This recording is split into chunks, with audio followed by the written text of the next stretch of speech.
What is going on, everybody? What is going on, the Catch fam? My name is John Dawson, and in today's video, we will be breaking down 5 defensive teams that you can stream moving into week 8 of the 2023 fantasy football season. So if you guys are new to the channel, this is all we do here all year round: free fantasy football content, redraft, dynasty, and best ball. If you guys are into that, be sure to subscribe on the way in. But more importantly, get in the comments section down below anything that you guys need moving into week 8 of the fantasy season. Let me know, and I will get back to you as soon as I possibly can. But without further ado, let's not waste any more time. Let's hop into today's video. All right, first overall, I want to talk about the Seattle Seahawks, who rank as a defense number 6 in fantasy right now, but they're only rostered in 54% of fantasy leagues, so you have a little bit of a better chance to go out and be able to snag them up. Now, granted, they've really only hit double digits in 2 games this year, week 2 at Detroit, then week 4 in that absolute domination against the New York Giants with 32 fantasy points in that matchup. But they're coming off a pretty decent performance at home against Arizona, where they had 9 fantasy points last week. They only forced a fumble, no interceptions on the books, but still, this week against Cleveland, we know PJ Walker is going to be the starting quarterback. It's another home game for the Seahawks, so we like that advantage. And I just don't see a ton of upside at the quarterback position with PJ Walker rolling out there. I mean, he's been fine. You know, the Browns have gotten some victories here, but they're not playing necessarily outstanding in terms of the passing game. The Seahawks are top 15 against opposing quarterbacks, top 20 against opposing wide receivers, and top 7 against opposing running backs. So I think the opportunities here, like I said, defense 6 on the season so far and a little bit lower rostered. So they are a very good streaming option at the defensive position moving into week 8. All right, next up, I want to talk about the Jacksonville Jaguars, who come in as your defense 7 so far on the season, and they're just 31% rostered according to the Sleeper app. They're at Pittsburgh this week, and I do like this matchup for them. Okay, listen, Jacksonville, admittedly, this defense has been pretty soft against opposing quarterbacks and opposing wide receivers. So I could see Pickens and Deontay Johnson having some big plays in this game and having pretty good days. But it's not like Kenny Pickett is having a lights out season at the quarterback position. So, I mean, Jacksonville, like I said, not great. They're actually bottom 5 against opposing quarterbacks, but I'm not too afraid of Kenny Pickett. And then looking at the opposing wide receivers, they are bottom 10 against opposing wide receivers on the season as well. So, listen, I don't think this is the highest ceiling play, but what I do think that Jacksonville is going to be able to do is take the run game away from the Pittsburgh Steelers. They are a top 10 unit against opposing running backs. So I don't think that Jalen Warren and Najee Harris are going to be able to do what they did last week in week 7, where they actually looked pretty decent against the Rams in this matchup against Jacksonville, and that's going to force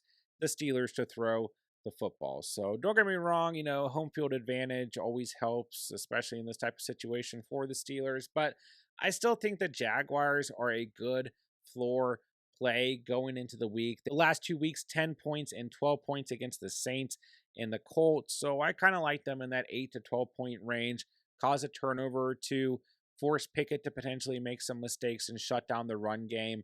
Like I said, they're rostered in just 31% of leagues. So I do think they are a solid streaming option and a option that you can actually go out and get potentially off the waiver wire right now. A good floor option. The Jaguars should be a solid start moving into week 8. All right, next up, I'm going to go with the Houston Texans, who are the defense 16 so far on the season. They're just 10% rostered, so they're definitely a unit that if there's just nothing available for you, that you can probably go out and scoop up right now. I think that they are a pretty solid floor play going into the week. When we look at their last 4 matchups, they've had 10 or more fantasy points in 3 of those matchups, so they've been playing pretty dang good from a fantasy perspective the past couple of weeks. And, you know, this week they get Bryce Young, a rookie quarterback who has not been playing at a high ceiling, let's face it. He's made some strides, looked a little bit better as of late, but this is still a good opportunity for the Texans defense.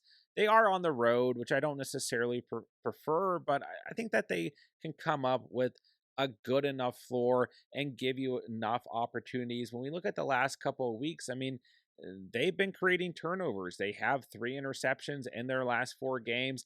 They have 4 forced fumbles in their last 4 games, and they have 5 sacks in their last 4 games. So, rookie quarterback, it's worth a shot here. When we look at things from a positional standpoint, they have not been very good against opposing quarterbacks at 22nd overall, but they've been very good against opposing wide receivers, the third best team in the entire league from a fantasy perspective against wide receivers. And they've been okay against opposing running backs as a top 20 unit. But listen, they can potentially shut down these wide receivers. I mean, I think Adam Thielen will still have a decent day. But when we look at these past couple games, like I said, there's been enough turnovers. There's been good enough play. Bryce Young, a rookie quarterback. This is a unit that you can pick up right now and probably get a decent stat line and get a good floor from a fantasy perspective. So I like the Texans moving into week 8. All right, next I'm going to talk about the Detroit Lions, who are your defense 17 so far on the year, coming off an awful performance against Baltimore, -2 fantasy points. They're rostered in just 46% of leagues, got dropped in a lot of leagues, but hey, I think they have a shot to bounce back in week 8 at home against the Raiders. But the big thing here for me is, does Jimmy Garoppolo play or not? If Jimmy G plays, I think there's still an okay start against the Raiders, but if he doesn't play, whether it's Aiden O'Connell or Brian Hoyer, then I really like the Lions. I think that they're going to have some good opportunities. They've created enough turnovers. I mean, since week 4, they have 5 interceptions, 2 forced fumbles. They haven't been doing so good in terms of getting sacks on the year, but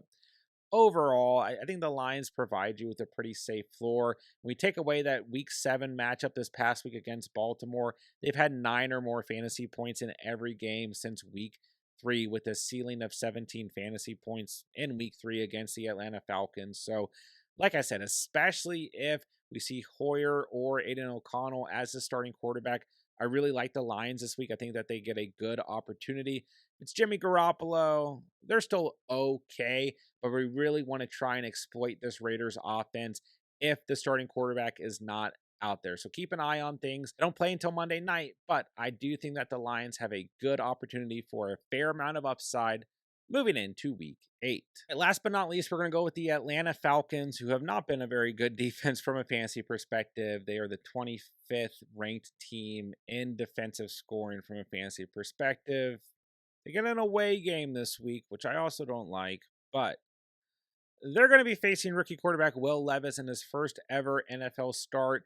You have to think there's going to be some opportunities here for the Atlanta Falcons. When we look so far on the season, I mean, they're 20th overall against the quarterback position.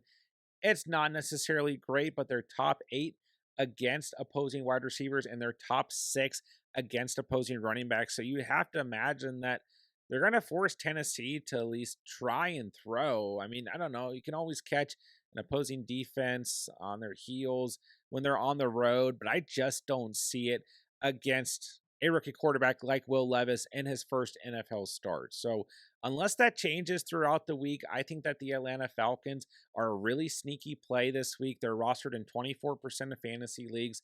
Had a good week last week against Baker Mayfield on the road against the Tampa Bay Buccaneers with 13 fantasy points, an interception, 2 forced fumbles, and 3 sacks. So listen, they played well last week. It's a great matchup in terms of the quarterback position this week. They're not rostered in a lot of leagues. Falcons are a good streaming option, however you want to swing it, as we approach week 8. And that'll do it for today's video. If you guys did enjoy the content today, be sure to subscribe on the way out.